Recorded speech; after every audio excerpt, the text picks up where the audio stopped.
Welcome to T-Bone's Best of Roanoke show. Music, comedy, and conversation featuring HB, the Honey Badger. Honey Badger don't care. Now, on with the show.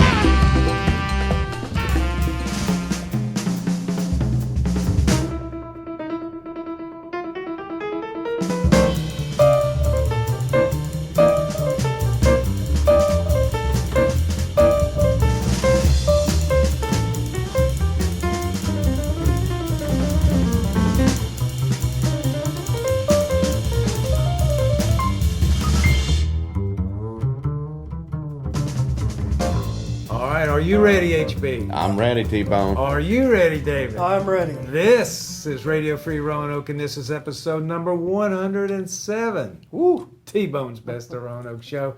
He's David Ward, Assistive Technology Instructor, New Vision of Goodwill Industries. Now, David, a splendid good afternoon to you. Yeah, it's a pleasure to be here, Tim. Well, Appreciate thank you for hosting us. And I've known you for many, many years, and I've known this service that New Vision offers, but I don't think everybody does. So give us an overview, a 20,000-foot overview of what New Vision is. Okay, well, we've been around a long time, but like you said, we're kind of an untold secret in some respects. I would say an untold gem. Yeah, we're kind of not commonly known, but actually we're formed, I think 1980, incorporated as Voice of the Blue Ridge, which might be a more commonly understood phrase, but we renamed a few years back to New Vision, and our focus is on assisting the blind and visually impaired to become more independent, more informed. And so that's kind of changed over the years, and I serve as an assistive technology instructor at our program here at Goodwill, and so that's kind of what I do. I try to train people, and well, I have many hats, but I do a lot with the New Vision program here. So well, you certainly have, and the New Vision program has helped me so much through the years. Now, when we talk about visually impaired and blindness, what would be the definition of visually impaired for you guys here? Well, for our program and services, it's pretty wide open. It could even include, in certain contexts, what might be called print disabled, which could include something like dyslexia or some sort of. I've had folks that have suffered strokes and things, and so maybe their ability to read print has become impaired. But typically, if you think about the visual component or total blindness, that's obviously something related to the actual eyesight, your acuity, maybe your peripheral vision. For example, I don't have very good peripheral vision. I have like tunnel vision. You could lose night vision. So there's all these different aspects that can't really always be fixed by modern medicine or by glasses. And so when you're down that river, you need a paddle, and that's where kind of New Vision comes in. We try to help you still do the things you want to do the things you need to do. Right. That's a good point. HB, when I worked at the VA Medical Center, I can remember this, David, very well. I had a patient brought to me, and his diagnosis was legally blind. Yeah. So we talked and did what we had to do, but when he got up to leave, I got up behind him. Yeah. And I watched him go down the hallway by himself. Because at that time, my image of blindness was, well, you got to have dark shades on, and you have a walking cane, and That's true. And that was my image. But I didn't know the whole story. So I watched the guy go down. I said, he's going down the hall. Looks like he's not going to bump into anything. And here comes the door. What's going to happen? Well, he was able to open the door. So I didn't really start to grasp all the different. Yeah, the flavors and spectrum of it. You got a good point, Tim, because I have some very high-functioning students. They don't need necessarily a white cane to get around, but you put a book or something in front of them or a form they need to fill out. They can't read it, typically, unless it's large print or something. So, there's a whole spectrum of people that suffer from various levels of visual impairments. And I have other students, they couldn't tell whether it's night or day. Totally blind. Okay. Yeah. The totally other end of the spectrum. Yes. Which has its own challenges. Sometimes even just the ability to fall asleep when it's nighttime and wake up when it's daytime. That's a common disorder that many suffer from too. So. I've heard that commercial on the radio. Yeah. So. Well, I know you run across probably all kinds of eye conditions. What would be the most common that you run across? Whew. Well, my demographic's kind of a small subset, so I don't know really. I'd say a large portion of my students, though, have suffered from either a form of glaucoma, which there's many different forms of it, and then probably after that, a lot of his hereditary diseases, either something like RP, which is retinitis pigmentosa, or macular degeneration. That's a big one too. So. And in general, you mentioned glaucoma. There's almost, I looked this up right before we came over. Yeah. There's almost like 3 million people nationwide in Yeah. America that have a diagnosis of glaucoma. Yeah. And it's expected to go up to 4 million in the next 10 years. Yeah. But that's essentially pressure on your optic nerve that damages your optic It damages the nerve cells, yeah. And the scary thing about it is it's typically what I think you would call, like I said, I'm not a doctor or anything, but it's typically what you call asymptomatic, which is it sneaks on you with almost no symptoms. Unless you're very closely paying attention. You know, I couldn't see that today, you know, I usually could, you know, unless you're really paying attention. And usually it's by the time you catch it, there's a lot of damage that's already been done. What would be a symptom of glaucoma? Well, that's a good question. I think it varies from person to person, but I have one student, you know, it just slowly started sneaking up on her where she was missing the curb of the sidewalk. She was missing certain things, light transitions, or there wasn't enough bright light anymore, and she was a seamstress.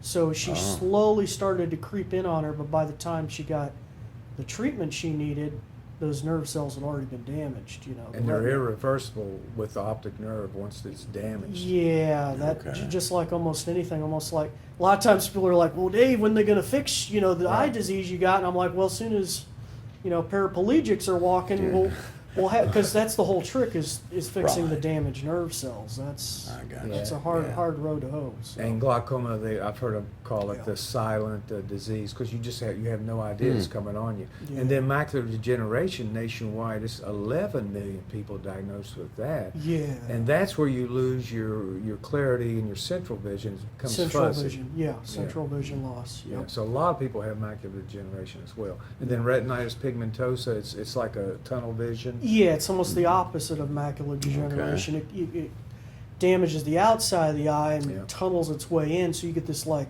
looking through binoculars effect with your vision too. So you mentioned you start off as Voice of the Blue Ridge, 1980, and I can remember I would call in and there would be, I was telling Mike here, Honey Badger, that there'd be people who'd read the paper for you. And that was a neat thing. Yeah.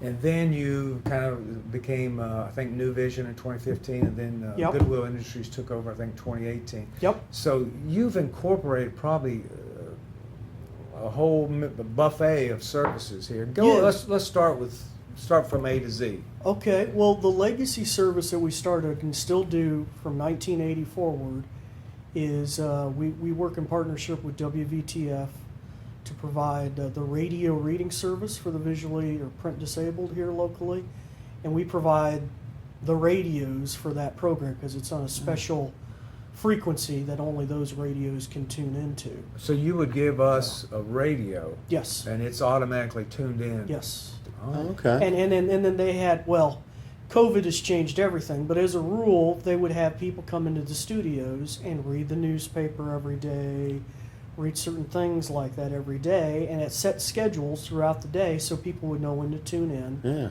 and hear the newspaper or whatever. Okay, so that's one of your legacy services. Legacy, we're moving it forward to like digital streams, and we're maybe even looking at maybe getting an A-Lady app. I think we all know the lady I'm talking about on the Amazon Echo. Yeah. So that was a legacy service. It had its limitations, though. It still does, because you ain't there at 9 a.m. to hear the paper. You ain't going to hear the paper. So we slowly moved towards like an on-demand dial-in service. And as Tim said, we used to man that ourselves. We had a server in the closet and volunteers, and it was challenging. And even our phone bill, because we had like 20 phone lines coming in. It was terribly expensive. But we finally looked to migrating that to a national service with the NFB, which stands for National Federation of the Blind. And so we, through a couple of years' work, got the Roanoke Times on their service. And we got registered as kind of like an affiliate partnership with them. So when people register for us, we can register them with that program. And that has over 500 newspapers and periodicals, Wow. including the Roanoke Times. So you can choose between those. Yeah, you can do it with a push button phone. Ooh. You could do it with an app on your phone. You can get it by email. You want the Roanoke Times in an email. You want to use an A-Lady app again and talk to your A-Lady and say, hey, read the Roanoke Times. Oh. It will do it, and it is all computer speech, Right. but it's fully automated, which means the moment they push the publish button at Roanoke Times, you got access to it. Oh. And in the past, that was a challenge because we all used people. So if Peggy Sue wasn't there to read the sports section, Right. nobody got to hear the sports section. Okay. So this was a big Big deal, improvement in yeah. that regards. Yeah. Well, when we worked at the VA, I used to work with the visually impaired services team. One of the things that the blind veterans enjoyed was the large print calendars. That, Oh, boy. you guys know. You go, Yeah. oh boy. Oh yeah, it's very popular. How popular is it, David? Well, I mean, we for many years bought thousands and thousands a year. I think when I came on board, it was like 7,000 a year. Wow. Last year, I think we purchased around 4,000 calendars. We distribute about half of those personally. We have volunteers come in, stuff envelopes, process receipts. The other about half of those go out to regional offices of the Department of the Blind and Visually Impaired, and they distribute that to new clients and other people they become acquainted with. Who really love it. They love the large print calendar. Yeah. I had people fight me for those calendars every year. So Oh, it was always a big deal Yeah. because, like you said, if you're visually impaired, you're not totally blind. That's a Yeah. big deal. yeah. If you're low vision, we would say, or you need Low vision. Yeah, my Cox Cable offered a larger remote. Okay. And it was pretty large. I mean, it was Yeah. pretty good size. I didn't know that. Yeah, did you know that? No, I And, did yeah, not. they offer Okay, one. well, cool. And we got it. Nice. It just made it easier. Big button. Yeah, There you yeah. go. Cool.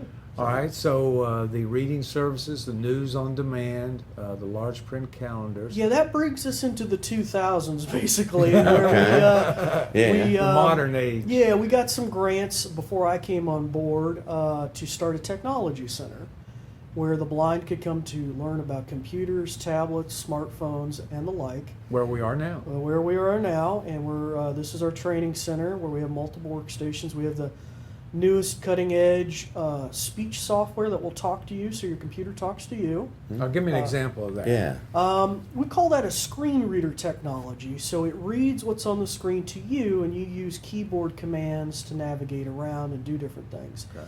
It's a common misconception that people have been doing the Captain Kirk for years that are blind, talking to the computer. Actually, the opposite is true. The computer was talking to us, and we'd use the arrow keys or whatever to get around the screen. It's only in recent times with things like the A-Lady and the Amazon Echo Google Assistant or Siri that we've actually been able to talk to computers and get something accomplished. That's a relatively new innovation. But I work with that a lot too. Okay. And we bought, oh my goodness, I think it's probably close to 200 Amazon Echoes a few years back. Yes, sir. For a grant we had, we distributed those throughout the valley to seniors, and a lot of my students are seniors, legally blind and totally blind seniors. And I set up a lot of Amazon Echoes. I went to a lot of homes, and I did that. But we also started a podcast where we do instruction about the Amazon Echo. It's called the Echo Tips Podcast, and we've done over 146 episodes, close to 60. Well, no, today we passed 66,000 listens to the episodes. Wow. And so we're pretty happy with that. And part of that was that I had students, I wanted them to be able to keep learning as they got the equipment, or if they had forgot something, I wanted them to be able to go back and learn, okay, how do I set a medication timer again, or a reminder? I really wanted them not to forget the things that they had learned. So. And with the Echo, David, it's always evolving as far as its technology, right? The skills it has, and what you can do with it. Always It's not- changing. Yeah, it's not just telling you the weather or playing a song for you. It was a fantastic tool coming along. Oh yeah, it was The A-Lady. fantastic. for everybody, and Yeah. especially maybe the visually impaired. And I don't know if everybody realizes that. You know, Yeah. I remember probably 4 or 5 years ago, I had a blind friend that was telling me about it and Yeah. the echo. I said, well, you know, the weather, okay, play music, Yeah. yeah. But I've learned since then, after I've gotten one, that there's so much more you can do with it. Oh yeah, yeah. So much more. Now, I listened to your Echo Tips podcast. Yes, yes. Now, I'll give you good feedback on that. One, it's very clean in the sense that you have a good voice for it. It Oh, sounds boy. good. Yeah, It's well yeah. produced. Yeah. And it's. I was telling Honey Badger, I said it's not too long, so therefore I was able to keep up with it. Yeah, yeah, yeah. And then you go over one subject, Yep. like a routine. Yeah, yeah, yeah. You did one. He did one on routines where you could activate an alarm. Yep. And the technical devices. Speaking Hey, of ladies. Alexa, I think she's hollering. Time out. I thought I shut everything off. That's all right. That's what live radio does sometimes. Yeah.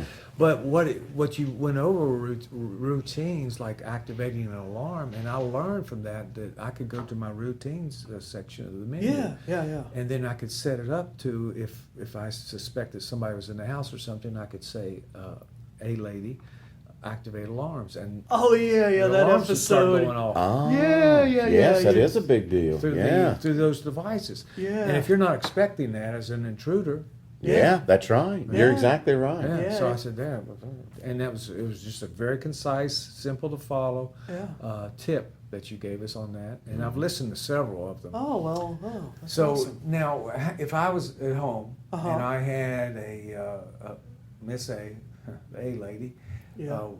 is there another name we could use? You A can call lady? her Lexi or something. I don't know. I think I'll- everybody knows who she is. All right, Yeah. let's say I've got a Lexi. Yeah, yeah, yeah. And I might be visually impaired, but I haven't Yeah. come through you. Could I still listen to your podcast? Oh yeah, the podcast Wow. is free for anybody to listen to, and Oh. the beauty of it is it just by happenstance is incredibly useful to the blind and visually impaired community. But really, everybody's using it, right? Yeah, I mean, Yeah. So, yeah. So to do that, let's say I'm at home, I would say, Lexi, play what? Play the Echo Tips podcast. The Echo Uh-huh. Tips podcast. Yeah. Yes, sir. And we're on Google, we're on iTunes, we're on all the important players. So yeah, you could walk over to your iPhone to do the same thing with Siri. You could do the same thing with your Google Assistant. All right. Okay. Yep. And then Google, there's this with Amazon Alexa, but does Google have something as well? Google Home or? They do. I think it used to be the Google Home. Google loves rebranding everything. I think it's currently called the Nest Hub or something like that. But yeah, it's the same Yes. concept. You say, "Hey G" or "Hey Google," and you give it a command, and you could say, "Play the Echo Tips podcast." That's what I do on my phone. I got an Android. So Yep, that's- exactly. All right. But I don't even know the cap. You know, I don't use it that much that way, and it's of course I am challenged a little bit on the electronic end. But anyway, yeah, That's another department. yeah, that's On my phone, David, Yeah. I have an app that Yeah. someone had told me about, and I wanted to tell you about it, see if you've heard about it. It's called the Seeing, SEEING, AI. Yes. And I can open that, Yes. and HB, if I have my phone, it allows me to scan, like, let's say money.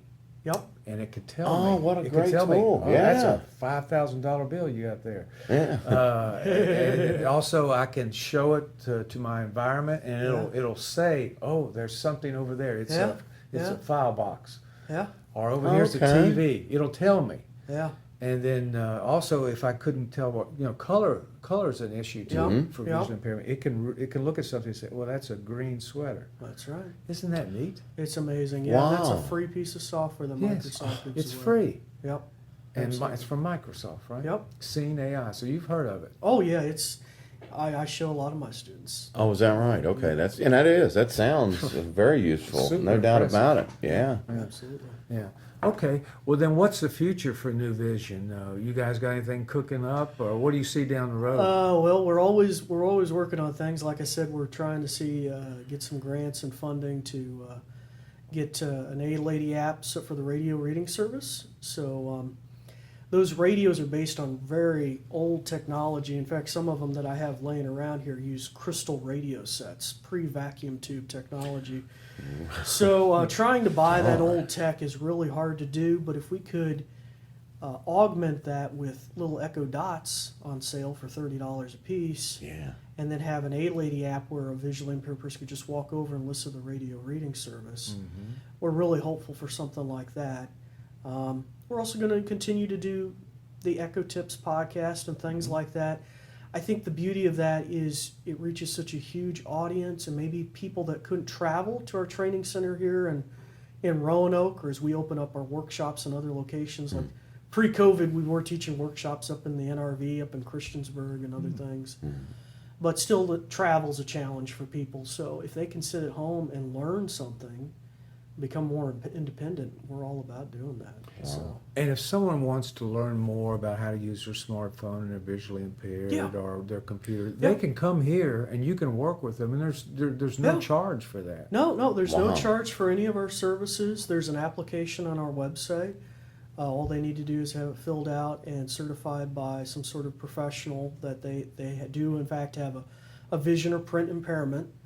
And to be honest, I've had some students. I have a brand new student, I think it's out towards the Stanton area, and we do it over the telephone, or we do it over. Actually, we really? do it over Zoom or something. Yeah, we do Zoom or over the Echo, and that way she's got that there, and we can hear each other, which is really what we need, our ears. Yeah. Right. And she'll be on her iPhone trying to do something, and I can hear it say, "Oh no, the button you need's 2 flicks to the right," or whatever. Okay. And we can do that. I have 2 students that we do kind of remote learning too. So. Okay. Well, we had to come up with ideas with COVID and everything else going on. Yeah, COVID. You had to be innovative. Yeah. Show a little flexibility. Yeah. Well, I would be remiss if I didn't mention also, David, the other complementary services for the visually impaired. And I've worked with a few of them. You might have worked with all of them. But the State Department of the Blind, visually impaired, Yep. they certainly can do things like mobility training. Yes, O&M. We call it O&M, orientation and mobility with white cane travel, or how to get on and off buses. They have regional offices across Virginia, and they have one right here in Roanoke. So DBVI, the Department for the Blind and Visually Impaired. And that's a wonderful service. Yep. If you're a veteran, there, like I mentioned before, there's the VIST program, Visually Impaired Services Team. Yep. Stephanie Sackett at the VA Medical Yep. Center in Salem is the person who oversees that. And that is a wonderful resource for veterans who need any type of issue, anywhere from a pen, we call them 20/20 pens that write larger. Have you ever heard of those? Oh yeah, man. I lived on those things. You know, the little Sharpie-like device. Yeah. Yep. I can't see the ballpoint pen writing anymore, so I need something else. Yeah, I was using one this morning, but they offer also rehab centers that you can go to for independent training.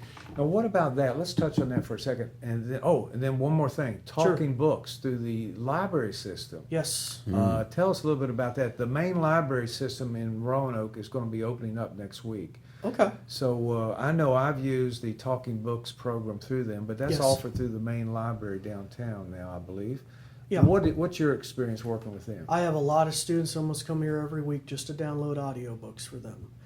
So the overall service is through the Library of Congress out of Washington, D.C. There's 2 major libraries in Virginia that manage the program for their region. Like you said, the one we have is down here in Roanoke, right there off of Jefferson. Yep. And the other one is out towards Richmond. So if you live anywhere here in Southwest Virginia, you're going to be going through that Roanoke library. And they can sign you up, get the forms filled in. They'll send you a free player. They'll even mail you the books or magazines on these little cartridges in the mail. You just plug it into the player. It's basically a glorified USB thumb drive. You just plug in. And it's amazing. People can stay tuned in with whatever's going on or read the books they want. And at no charge. And if they want and they have a computer at home, or even they want to come here at the tech center, they can download their books right over the internet. Wow. and they can get them right then and there. Yeah. Very nice. Well, I'm going to give you the last word, but before I do, Okay. the employment, is there Yeah.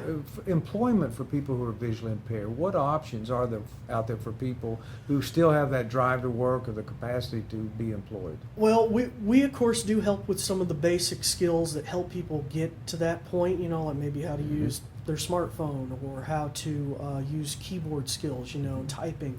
Ultimately, though, if they're going to be working towards what we call kind of the vocational rehab end of things, they would more likely end up at some point going through the Department of the Blind or Visually Impaired, or like you said, Veterans Affairs, because they have just these huge resources, especially financially. Maybe they send them back to college or some sort of job placement program. So that ultimately, I think those are the arenas we kind of move people towards. Although to be fair, I mean, I've had students here who've gone through other Goodwill programs for culinary arts, Really? for being a chef. Yeah. Or I got another student, he's legally blind, and he's gone through our senior employment training program, where Goodwill has a program for seniors to get trained in kind of white collarish work, Yeah. and how to use a computer, how to check an email, how to do this. Yeah, fantastic. And so we do have a little crossover there with some of the other Goodwill services as well. And Goodwill does so much. It's not just this program, but so much throughout the valley, and employ and help so many people. All right, I'm going to give you the last word. Okay. How do people get in touch with David Ward, New Vision at Goodwill Industries? Okay, well, you can always look us up on Facebook or Twitter at Goodwill Industries of the Valley. Send us a tweet, send us a Facebook post. You can look up our website where you'll find the application. Remember, it's free, goodwillvalleys.com/New Vision. It's all lowercase, no spaces.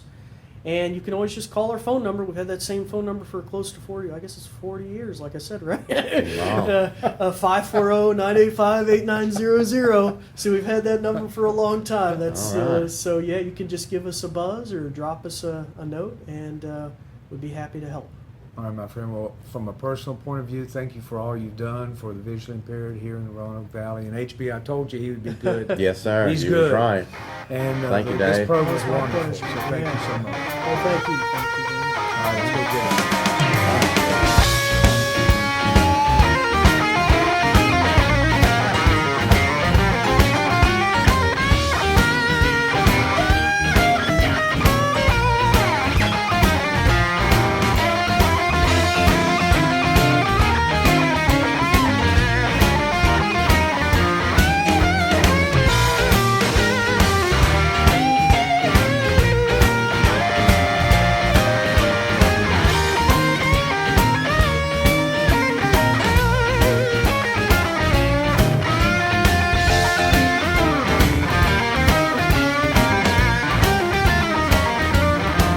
Well, now I'm tore down. I'm almost level with the ground. Yes, I'm tore down. I'm almost level with the ground.